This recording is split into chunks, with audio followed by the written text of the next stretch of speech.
Hi everyone. Um, I hope you all are safe and staying at home with your family and all. The purpose of making the video is to keep you in touch with your syllabus. Of course, now or then, kabhi bhi, जभी भी lockdown will be over, the um, it will be very tidy and uh, very hectic for all of us to complete this syllabus in given short period of time.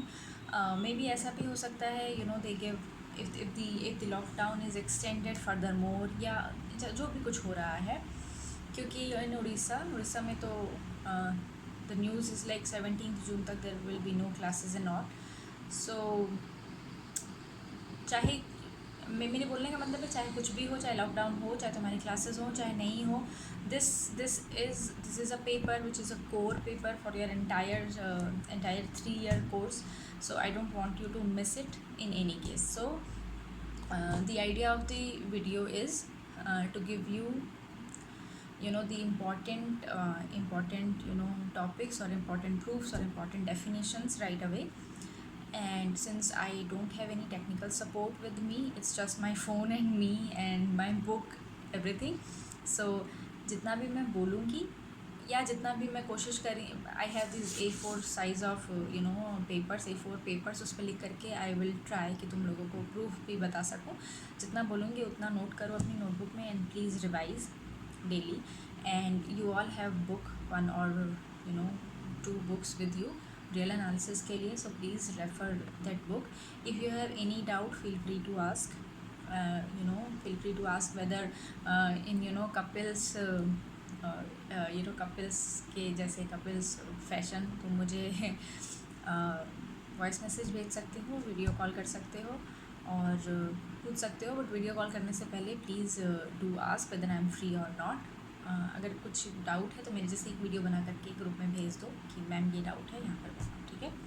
So we will start with, अभी जो मैं बोल रही हूँ वो सुनो, then I will be doing the theorem, the proof of the theorem here. हम लोगों ने फर्स्ट यूनिट में पढ़ा था सेट्स. रिवाइज करो, सेट्स पढ़ा था हमने, because sets are most important either algebra और एनालिसिस. सो ओपन सेट पढ़ा था, क्लोज सेट पढ़ा था, boundaries, accumulation points, interior points और एग्जांपल्स पढ़े थे. काउंटेबल सेट्स पढ़े थे, अनकाउंटेबल सेट्स पढ़े थे, रैशनल्स को रैशनल्स को काउंटेबल प्रूफ किया था, डेंस प्रूफ किया था और लास्ट में पढ़ा था Bolzano Weierstrass theorem which is the most important theorem of unit. Next हमारा सेकेंड यूनिट था for sequences. Basically real analysis यहीं से शुरू होता है. इससे पहले जो था वो हमारा प्रीलिम्स था और वो चीज़ हम लोगों को हर किसी प्योर मैथमेटिक्स के हर सब्जेक्ट में एक बार शुरू में पढ़ना ही पड़ता है. सो सीक्वेंसेस क्या थे? Sequences are functions from natural numbers to real numbers. Obviously natural number से शुरू हो रहे हैं तो इसका मतलब देयर आर इनफाइनाइट टर्म्स. हमने उन टर्म्स को नाम दिया था A1, A2 and so on so forth. We have 10-15 examples with us जहाँ हमने सीक्वेंस की रेंज सेट के बारे में बात करी थी, मोनोटोनिसिटी के बारे में बात करी थी, लिमिट पॉइंट्स के बारे में बात करी थी और उसके कुछ 4-5 पॉइंट्स भी देखे थे. I would ask you to pause the video or before even clicking on the next video just go back और पढ़ो क्या क्या हमने ऑलरेडी हम पढ़ चुके थे. हमने ये भी पढ़ा था that a monotonic sequence, not a monotonic sorry, sequence which is bounded and have unique limit point must converge. So हमने कन्वर्जेंट सीक्वेंस की डेफिनेशन पढ़ी थी. Now what is a convergent sequence? A sequence which has a limit और unique limit point. whenever whenever the sequence has a unique limit point we call it a limit of the point, the limit of the sequence, sorry. So आज हम लोग जो पढ़ेंगे, अभी जो हम लोग पढ़ेंगे वो है Cauchy's criteria for convergence which is like the most important theorem of this chapter along with other theorems. There are many other theorems also, small theorems, but Cauchy's theorem is a big one and is very important. So थोड़ा उससे पहले बस मैं थोड़ा बता देती हूँ. Limit और लिमिट पॉइंट्स है ना. हमने पढ़ा था लिमिट पॉइंट्स वो होते हैं जिनकी नेबरहुड में हमारे सीक्वेंस के इन्फाइनेटली मेनी टर्म्स होंगे. तो उसका नेबरहुड होगा, उसमें हमारे सीक्वेंस के इन्फाइनेटली मेनी टर्म्स होंगे. उस नेबरहुड के बाहर क्या होगा, हमने क्लास में भी पढ़ा था, क्लासेस में, कि हमें नहीं पता उस नेबरहुड के बाहर सीक्वेंस के इन्फाइनाइटली मेनी टर्म्स भी हो सकते हैं और फाइनाइटली मेनी टर्म्स भी हो सकते हैं. How what is the limit of a sequence? The limit, it's a very unique thing. The limit क्या होगा, उस नेबरहुड में सीक्वेंस के इनफाइनाइटली टर्म्स होंगे, बट उस नेबरहुड के बाहर सीक्वेंस के सिर्फ फाइनाइटली मेनी टर्म्स होंगे. यानी उस नेबरहुड के बाहर गिने चुने टर्म्स होंगे और उस नेबरहुड के अंदर सीक्वेंस के इनफाइनाइटली मेनी टर्म्स होंगे. क्योंकि हम रियल लाइन के ऊपर हैं, राइट, तो हमारे नेबरहुड्स कैसे होंगे, इंटरवल टाइप के होंगे. तो हम ये कह रहे हैं when we say that limit point या लिमिट के बारे में बात कर रहे हैं और हम नेबरहुड के बारे में बात कर रहे हैं, तो हम रियल लाइन के ऊपर एक इंटरवल की बात कर रहे हैं.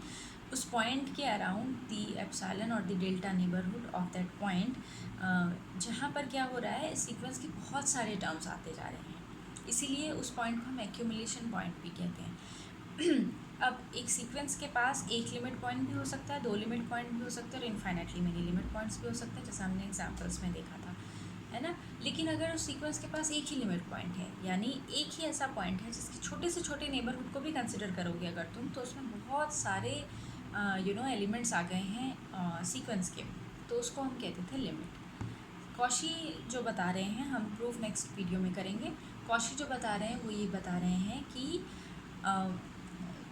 मतलब कुछ ज़्यादा बड़ा नहीं है. कॉशी ने बहुत ही लॉजिकली उस चीज़ को प्रेजेंट किया है. वो ये कह रहे हैं कि अगर कोई सीक्वेंस कन्वर्जेंट है, सपोज, राइट, इसका क्या मतलब होता है अगर सीक्वेंस कन्वर्जेंट है? इसका मतलब होता है कि सीक्वेंस के टर्म्स जो हैं वो किसी एक पर्टिकुलर पॉइंट की तरफ जा रहे हैं. They are tending towards one particular point on real line.